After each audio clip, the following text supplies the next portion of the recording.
Ayan, nandito naman tayo sa ating kusina, mga kaibigan. Tayo magluluto ng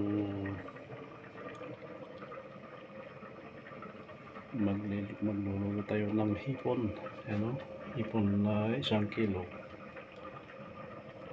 Ito yung masarap na luto. Titirahin natin ngayon. So ito yung ingredients natin na burro. Kumbaga parang margarine mga yan. At lemon,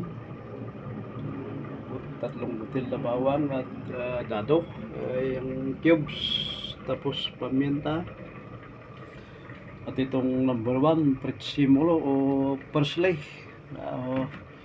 Dagdagan natin ng konting olive oil. Nagluluto pala tayo ng kanin kaya kumukulo.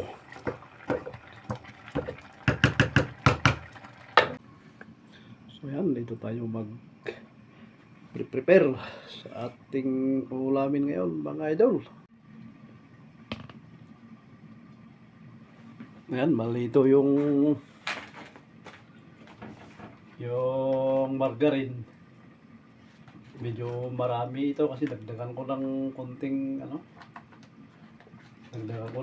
olive oil. So ito yung 1 kilo. Ayan, 1 kilo yan. Kabibili ko lang ngayon, malinis na yan. Lagyan natin ng black pepper at konting olive oil. Kunti lang para pampadulas ba. Dahil ito ang nagbibigay ng lasa, ito. Yung burro o parang margarine din sa atin. At siyempre itong pretsimulo, parsley.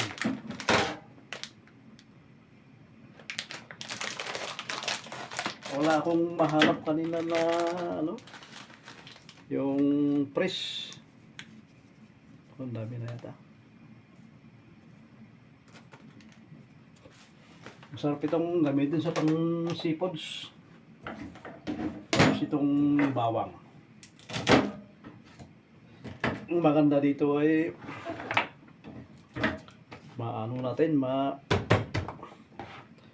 mahiwa-hiwa, may slice para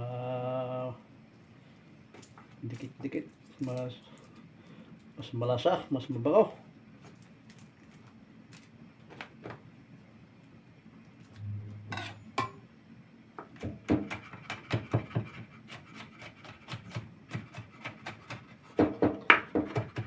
At siyempre lagyan natin ng patas ng lemon. Bihira lang akong nagluluto ng ganito, pero sobrang sarap ito.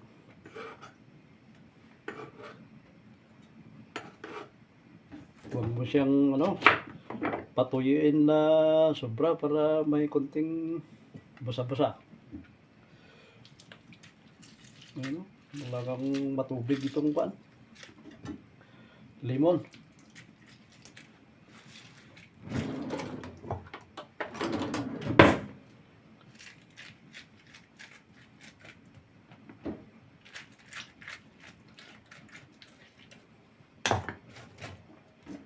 At itong 1 cubes, dagdagan natin ng asin mamaya pag medyo matabang.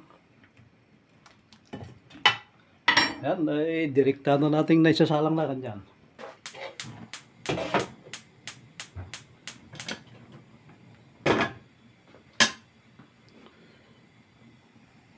Oh, yan na.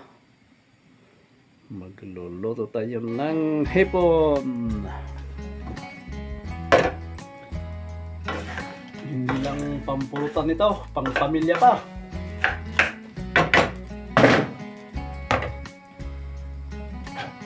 Panghanda.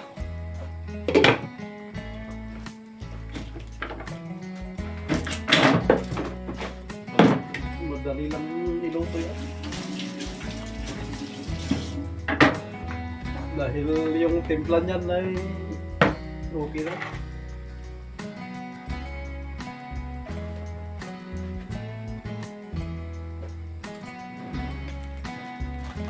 Tatagin na natin ito. Gagamitin natin sa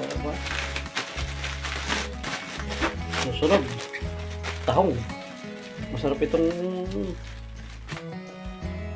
regalo sa tahong.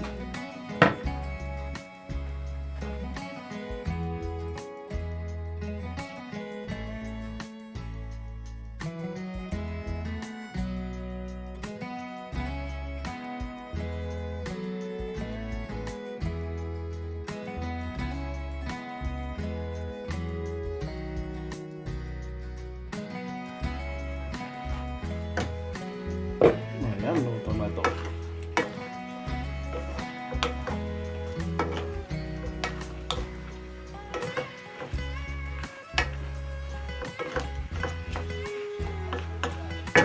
Ayan. Pwede na tayong kumain mga idol. Luto na ang ating gambero. Hipon. Luto na rin ang ating kanin, no? Ayan.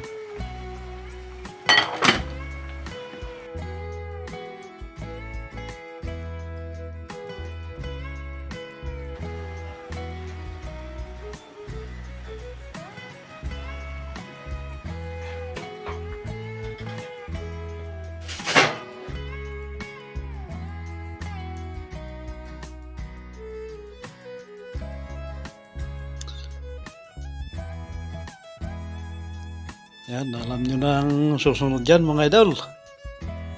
Kailangan natin ng pampainit.